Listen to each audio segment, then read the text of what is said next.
Friends, तो आज हम आपके लिए लेकर आए हैं एडिटोरिया के सेट 9 को। तो दोस्तों, इसमें आपको 25 प्रश्न जीके जीएस के हम करवाएंगे। तो दोस्तों, वीडियो के अंत में कमेंट बॉक्स में आप जरूर बताइएगा कि आप कितने प्रश्नों का उत्तर पहले से जानते थे।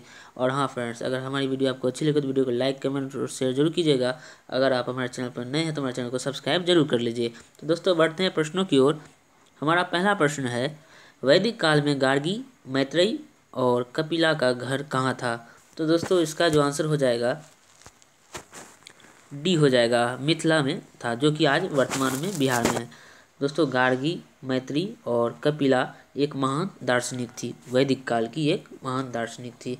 नेक्स्ट है, प्राचीन भारत का वह शासक जिसने अपने जीवन के अंतिम दिनों में जैन धर्म अपनाया। दोस्तों, इसका जो आंसर हो जाएगा डी हो जाएगा, चंद्रगुप्त मौर्य। और हाँ फ्रेंड्स, ये जैन धर्म के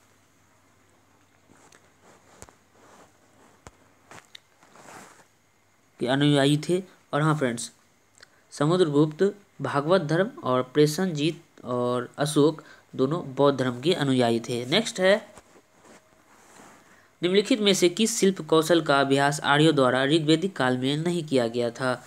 तो इसका जो आंसर हो जाएगा डी हो जाएगा, लोहार। फ्रेंड्स, लोहा का जो खोज हुआ था उत्तर वैदिक काल में हुआ था। और यहाँ फ्रेंड्स पूछ रहा है ऋग्वैदिक काल में नहीं किया था, तो दोस्तों इसका जो आंसर हो जाएगा डी हो जाएगा, लोहार, क्योंकि लोहे की खोज उत्तर वैदिक काल में हुई थी और यहाँ ऋग्वैदिक की बात चली। इसमें मिट्टी के बर्तन, बढ़ईगिरी और आभूषण के निर्माण होते थे। नेक्स्ट है, प्रारंभिक बौद्ध साहित्य में वर्णित वह गृहपति कौन था जिसने एक बड़ी राशि देकर जेतवन खरीदा और बाद में महात्मा बुद्ध को दान कर दिया?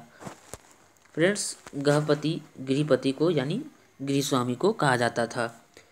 इसका जो आंसर हो जाएगा ए हो जाएगा, गृहपति अनाथ पिंडिक ने जेतवन को खरीदा और महात्मा बुद्ध को दान किया था। ठीक है फ्रेंड्स, नेक्स्ट है, अक्काद के शासक सारगन 2350 बीसी के अभिलेख में वर्णित मेलवा शब्द का अभिप्राय क्या है? तो इसका जो आंसर हो जाएगा डी हो जाएगा, भारत की सिंधु घाटी क्षेत्र को मेलवा कहा जाता था। अक्काद में मेलवा शब्द भारत की सिंधु घाटी क्षेत्र को कहा जाता था। नेक्स्ट है, निम्नलिखित में से कौन सा साम्राज्य सबसे लंबे समय तक चला? इसका जो आंसर हो जाएगा सी हो जाएगा, राष्ट्रकूट। करीब करीब 200 से अधिक वर्ष तक शासन किया था राष्ट्रकूट के द्वारा। नेक्स्ट है, यहाँ पूछा जा रहा है, अमीर खुसरो निम्नलिखित में से किसके शासनकाल से संबंधित थे? इसका जो आंसर हो जाएगा डी हो जाएगा, अलाउद्दीन खिलजी के शासनकाल से संबंधित थे। और अमीर खुसरो इनके दरबार में बनने वाले पहले कवि भी थे। और हाँ फ्रेंड्स, अमीर खुसरो को तृतीय हिंद भी कहा जाता था और इन्होंने तबला और सितार का आविष्कार भी किया था। नेक्स्ट है, मंगोल आक्रमण से सुरक्षा के लिए किसने सिरी को अपनी राजधानी बनाकर किलेबंदी की?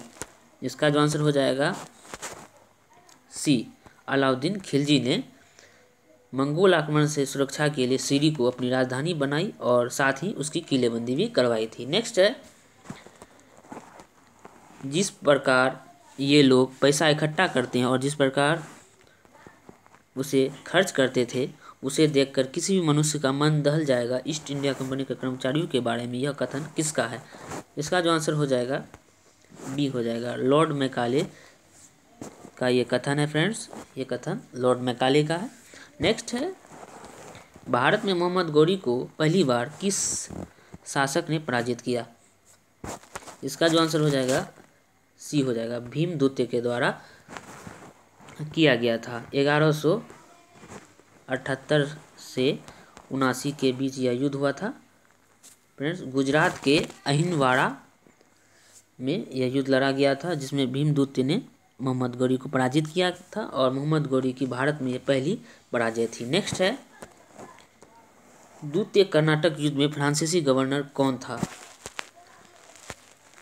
द्वितीय कर्नाटक युद्ध में फ्रांसीसी गवर्नर डुप्ले था, जो कि पुडुचेरी का गवर्नर था। नेक्स्ट है, भारत में प्रथम विद्युत तार सेवा कहाँ से कहाँ तक शुरू की गई? थी। इसका जो आंसर हो जाएगा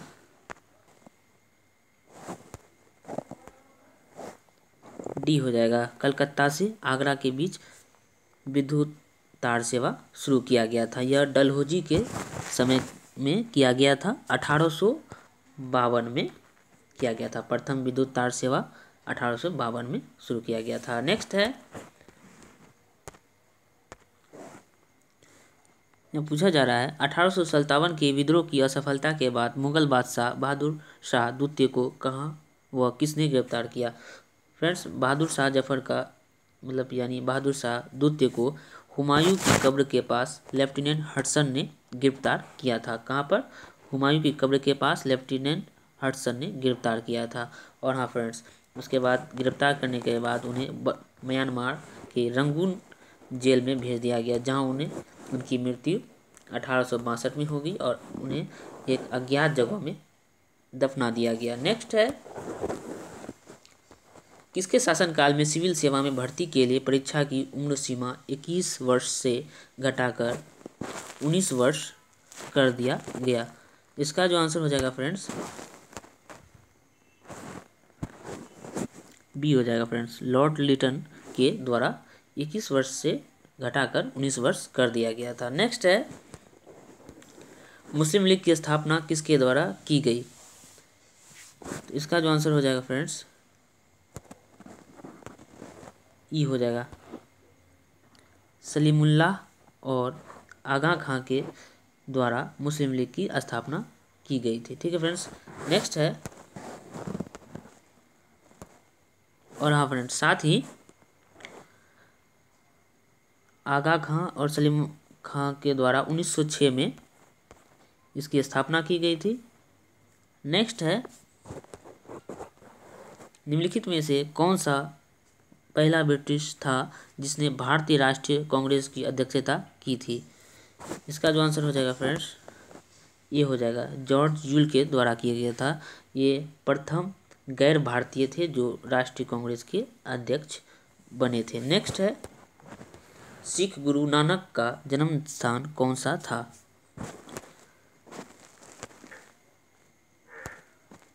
इनका जन्म तलवंडी में 1469 ईस्वी में हुआ था। तलवंडी जो कि आज पाकिस्तान में है फ्रेंड्स, और इनकी मृत्यु पाकिस्तान के ही करतारपुर में हुई थी। करतारपुर में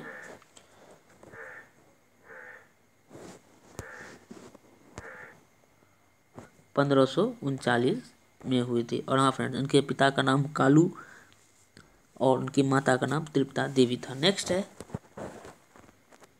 निम्नलिखित घटनाओं की सही क्रम में सजाई। तो दोस्तों यहाँ कुछ सभी का कालक्रम मिलाने के लिए कह रहा है। इसका जो आंसर हो जाएगा सी हो जाएगा फ्रेंड्स। पहला फॉरवर्ड ब्लॉक का गठन हुआ, उसके बाद मुस्लिम लीग की मुक्ति दिवस, उसके बाद मुस्लिम लीग का लाहौर संकल्प, उसके बाद क्रिप्स मिशन का भारत आगमन, और इसके बाद हुआ था फ्रेंड्स भारत छोड़ो आंदोलन की शुरुआत, और अंतिम में कैबिनेट मिशन का भारत में आगमन हुआ था। नेक्स्ट है, रविन्द्रनाथ टैगोर द्वारा लिखित गीत जनगण मन सर्वप्रथम जनवरी 1912 में किस नाम से प्रकाशित हुआ था। इसका जो आंसर हो जाएगा सी हो जाएगा। भारत भाग्य विधाता के नाम से प्रकाशित हुआ था और इसे सर्वप्रथम 1911 में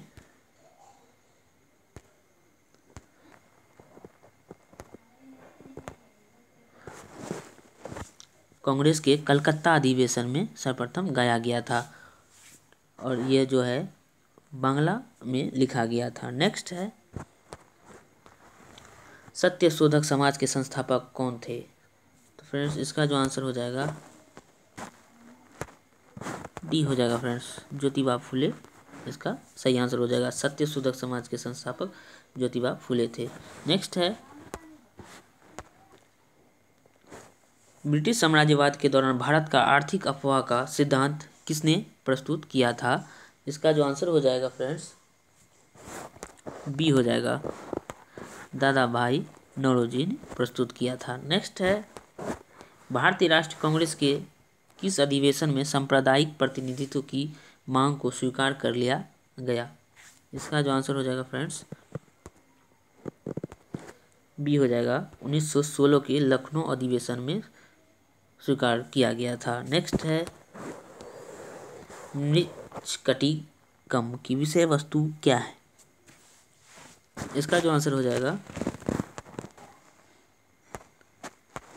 ये हो जाएगा फ्रेंड्स, एक धनी व्यापारी और एक गणिका की पुत्री की प्रेम गाथा है। फ्रेंड्स, एक धनी व्यापारी चारुदत्त और गणिका की पुत्री यानी चारुदत्त की प्रेम संगी वसंत सेना का ये प्रेम गाथा है। मृच्छकटिकम का अर्थ है मिट्टी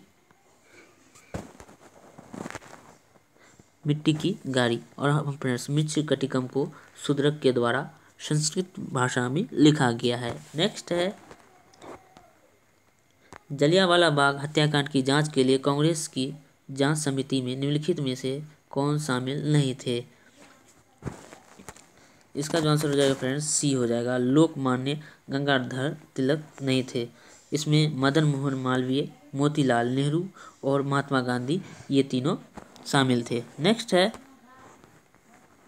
ब्रिटिश ईस्ट इंडिया कंपनी के चाय के व्यापारिक एकाधिकार को किस एक्ट के में समाप्त किया गया? इसका जो आंसर हो जाएगा सी हो जाएगा फ्रेंड्स, 1833 के चार्टर्ड एक्ट के द्वारा चाय के व्यापारिक एकाधिकार को ब्रिटिश ईस्ट इंडिया कंपनी के से छीना गया और साथ ही चाय के अलावा सभी व्यापारिक अधिकार को छीन लिया गया और ब्रिटिश शासन के द्वारा ईस्ट इंडिया कंपनी को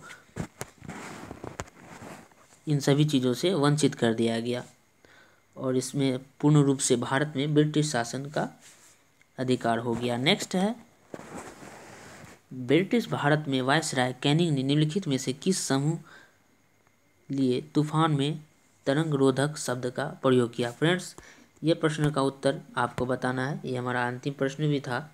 हमने 25 प्रश्न पहले करवा चुके हैं और इस प्रश्न का उत्तर आपको कमेंट बॉक्स में बताना है। उम्मीद करते हैं कि दोस्तों हमारी वीडियो आपको अच्छी लगी होगी। हमारी वीडियो अगर अच्छी लगे तो वीडियो को लाइक, कमेंट और शेयर जरूर कीजिएगा। अगर आप हमारे चैनल में नए हैं तो हमारे चैनल को सब्सक्राइब जरूर कर लीजिएगा। मिलते हैं दोस्तों अगले वीडियो में।